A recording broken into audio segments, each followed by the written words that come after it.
All right, heading to the gym. It is Sunday night and we are getting up there to get it in. I'm gonna tell you what, it's been a long weekend and I am very tired. I am gonna be very happy to get my sleep tonight. Oh, so an update on our calorie burn off that we had ensued upon is that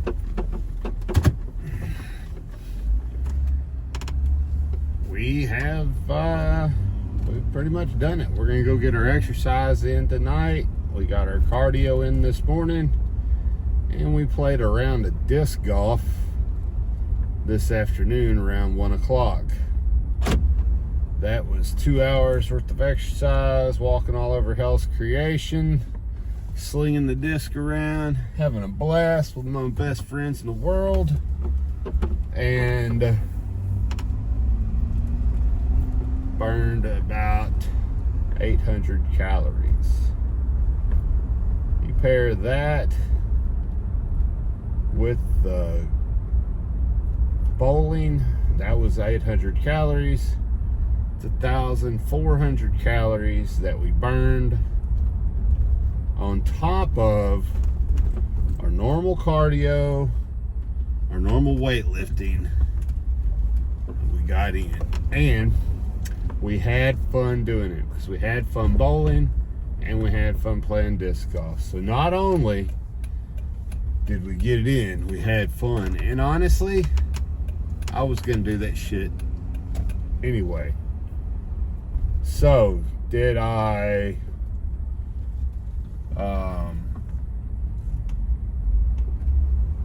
go over my calorie budget?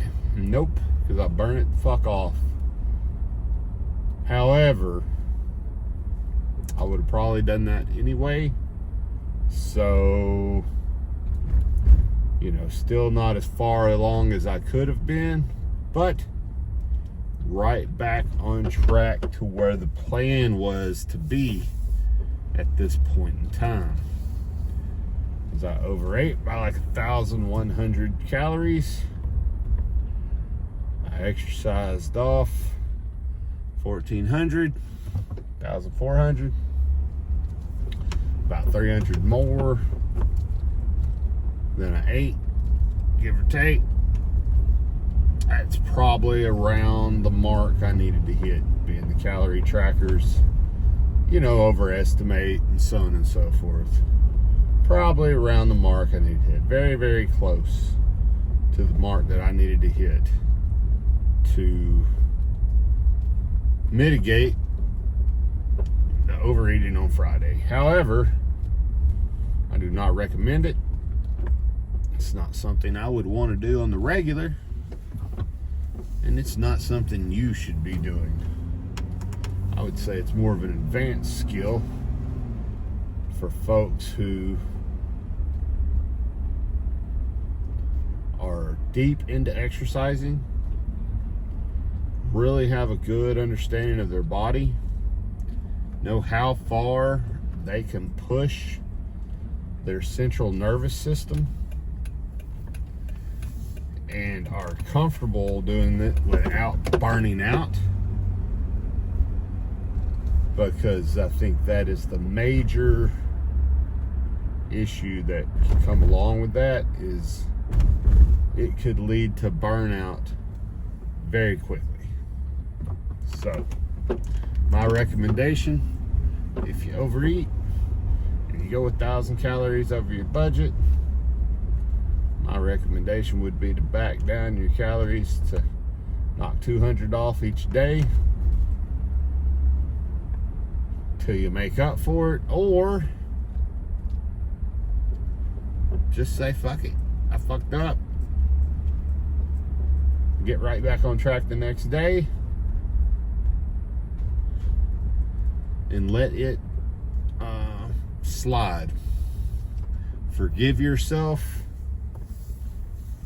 Understand that we're all human. We make mistakes. We're not perfect. That it's okay. And then just get right back to it. But I don't really have room to talk.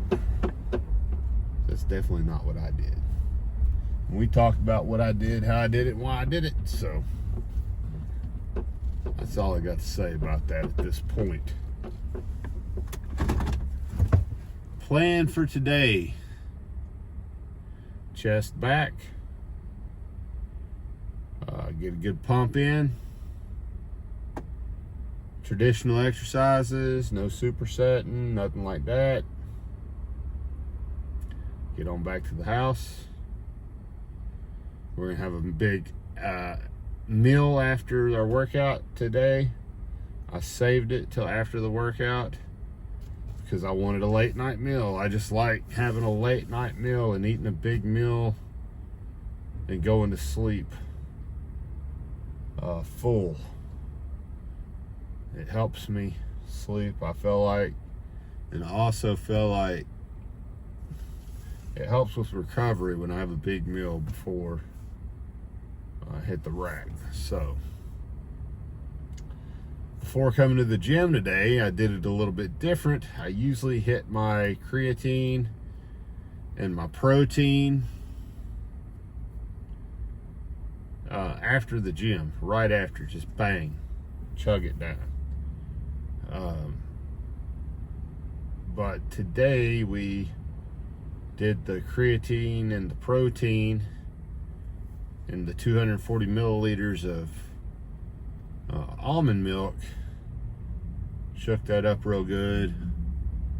Made us a nice thick chocolatey shake. And then we put it in our Rice Krispies. And we ate that so we could get some protein, some carbs, all the sources we needed for this workout. Also took my multivitamins at the same time, just so I have all the nutrients that I can possibly cram into my body for this workout.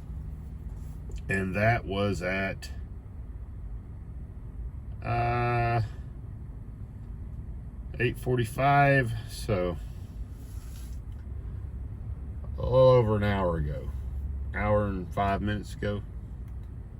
So now we're gonna go in here, get our workout. When we get done, our post-workout meal is going to be 6 ounces of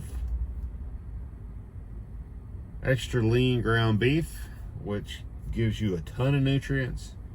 Ground beef gives you creatine, gives you all sorts of things that red meat gives you, all sorts of nutrients that other meats don't give you. Vitamins, all sorts of stuff. So we're having that red meat. We'll have, let's see, it's going to be like a half ounce of red beans, half ounce of Rotel tomato, or a quarter ounce of Rotel tomatoes. That's going to be seasoned up like a chili would be. Then we're going to dice up 15 ounces of potato. We'll fry that up, and then we're gonna throw a couple slices of fat-free American cheese on top of that, and basically we're gonna make us a chili cheese fry, or chili cheese home style potatoes, and that is gonna be our post-workout meal, and that is gonna fuel our recovery tonight and allow us to get really good sleep and allow our body to have plenty of nutrients to break down and utilize throughout the night as it recovers. That is the theory. So, you know, we are, we're about 6 weeks in to this cycle at this point. So we're about halfway through this cycle. We saw good weight loss.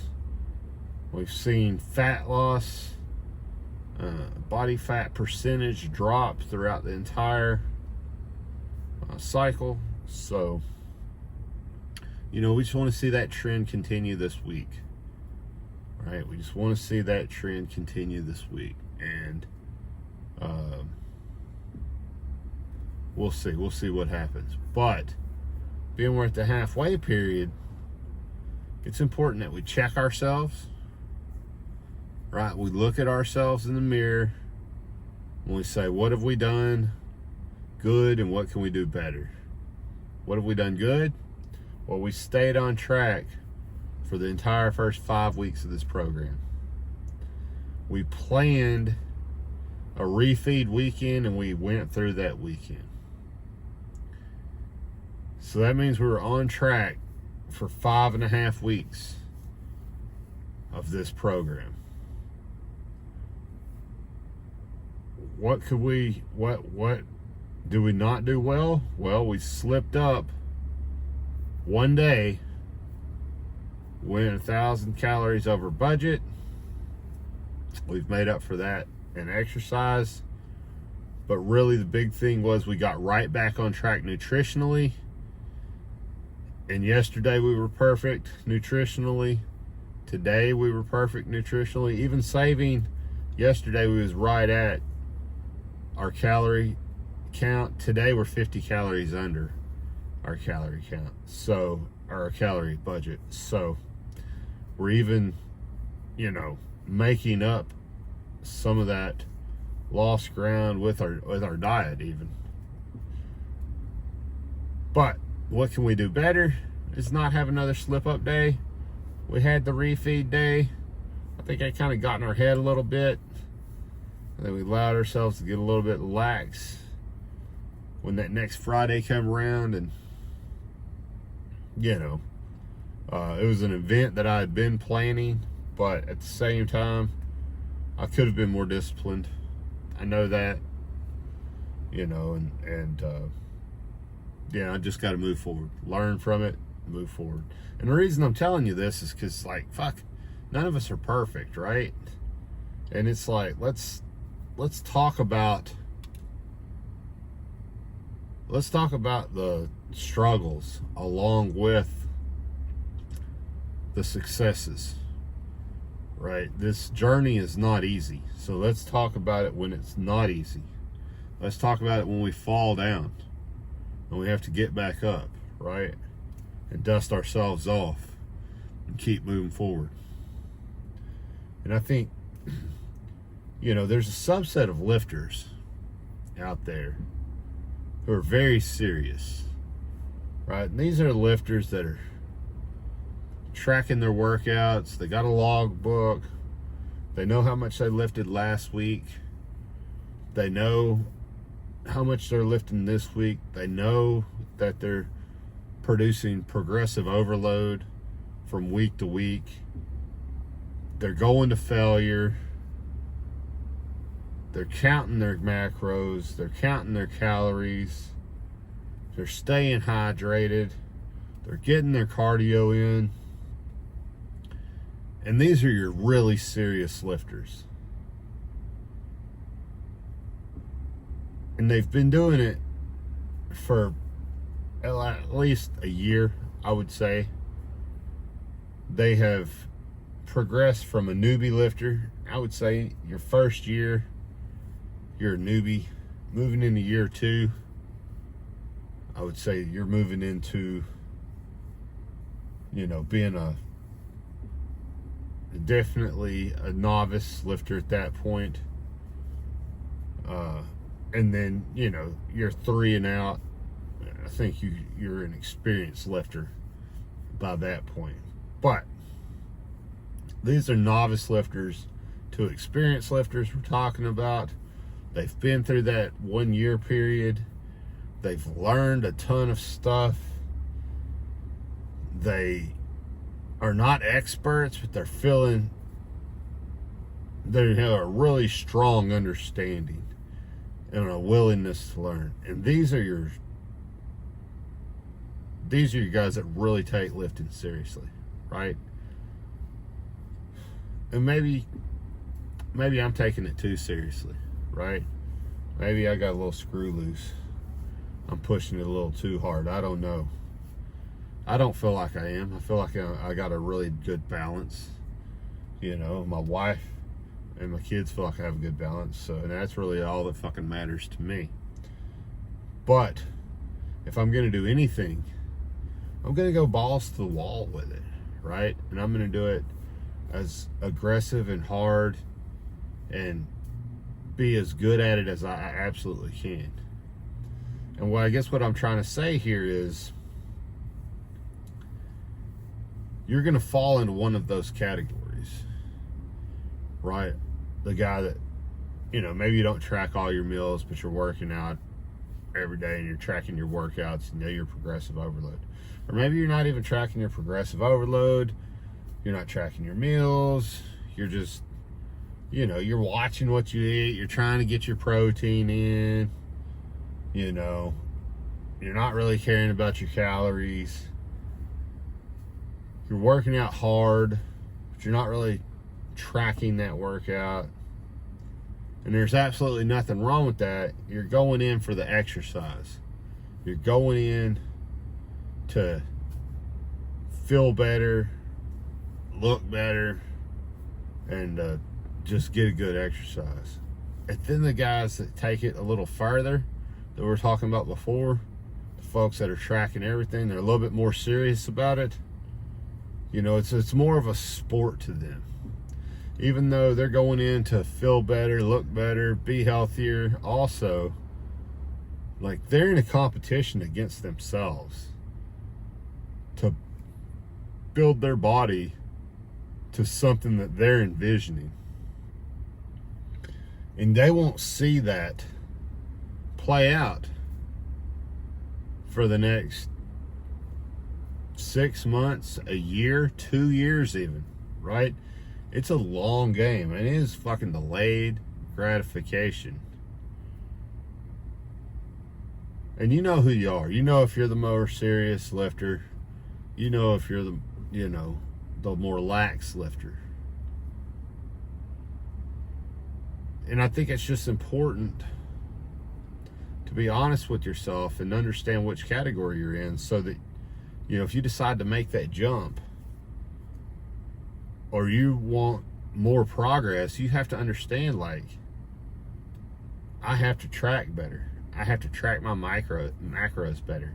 I have to track my workouts better. I have to put in the effort outside of the gym to see the results that I'm looking to see. And is it more effort to, you know, take an extra 2 minutes out of your day to log your calories? Take an extra 10, 15 minutes out of your day to decide what you're going to eat throughout the day so that you're hitting your macros, you're hitting your calories? Yeah. You know, is it harder to, you know, make sure you're getting your hydration in? Yeah, all that stuff is a little bit more difficult to do. But if you're really in competition with yourself, it's necessary, and you don't mind doing it, because you know it's part of the process. And you know it's a major part of the process. I mean, we're talking 85 to 95% of your success is coming from the getting your sleep, one, making sure you get 7 to 8 hours of sleep or more, making sure you're getting your protein intake, making sure you're within your calorie goals, whether you're bulking or cutting, you're within the calorie goals that you set for yourself. And that is going to determine so much of your success when it comes to bodybuilding. And we all know that, right? So I guess all I'm trying to say is, some folks are novice folks. They're more lax. They're okay with you know, not being as much of a tight ass, I guess you could say, about counting your calories, getting your water, hitting your cardio, getting your sleep, doing everything perfect so that you can see the results they're looking for. And then you got the folks that are taking it more as a competition, right? It's not as much as going in to get some exercise, but more of going in and training to get a specific result. And when you move into that state, that's when you really start to see progress that you never thought you would see before. And that's where I'm at. So, anyway, let's go in here. Let's get this workout in. Let's debrief after. And with all of the exercise and everything that I have going all weekend long, I can honestly say to you, today, I feel hydrated, I feel good, I feel ready for this lift. I'm a little smidget tired. A little bit smidget,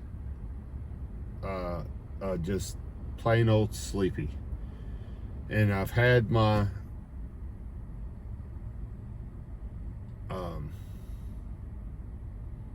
caffeine, had my pre-workout, and now it's just time to let's turn it on, amp ourselves up, and have a good workout. And it's, you know, you're not going to feel 100% every time you walk through the fucking doors. That's okay. That's okay. And I know why I'm tired. I'm tired because I did a lot of exercise this weekend. And that's fucking good, because it's good for you. It's good for me. All right, let's go get it.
All right, we got her done. Done, diddly done. Great workout. You know, doing those flies and then doing the incline Smith bench after all that pre-exhaustion just really pumps the chest really well. It feels really good. And you know, a lot of this for me, I've talked about this before. I didn't bump that too much going over that little curver, but a lot of this for me is, you know, working on my mind muscle connection and really getting that down to a T. So for me, doing those light squeezing sets right now are wonderful. So I really can feel the muscle contraction at the end of it. And then, you know, the nice thing about it is that it applies pressure through the entire movement. So at the back of the stretch and at the front of the contraction, you have a nice feeling of the entire muscle, and you can really feel it across. And whenever you're doing the high to low, you can really feel it, you know, in the bottom, and then low to high, you really feel it at the top, and then the medial, you really feel it across the whole thing. And then you move over to the Smith bench on that incline, and it just really works the entire chest. You just really feel the entire activation. So anyway, I guess all I'm saying is that has worked really well. And today, I really got a good mind-muscle connection with my lat pull-downs. I went up and weighed on the lat pull-downs, which is great. I've been trying to go up and weight on that for so long now. Finally did. And then the bent over rows, I felt really good mind-to-muscle connection with, I guess it's the trapezius, I think it is, muscles in the middle of the back there. But like on the inside of the lats, the middle portion of the back, I really felt that really good. And then the wide grip rows, yeah, I could really feel that across the lats, the middle back, and kind of the top back also. So I got a lot of activation on that. Really good pump with everything. Really good workout. I would give it a 8 out of 10, especially, you know, going in there kind of tired and not really feeling it 100% walking in, but then pushing myself and getting into it.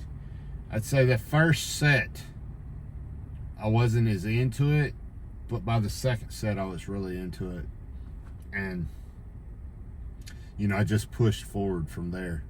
So really good workout. And what, 735 calories we burned.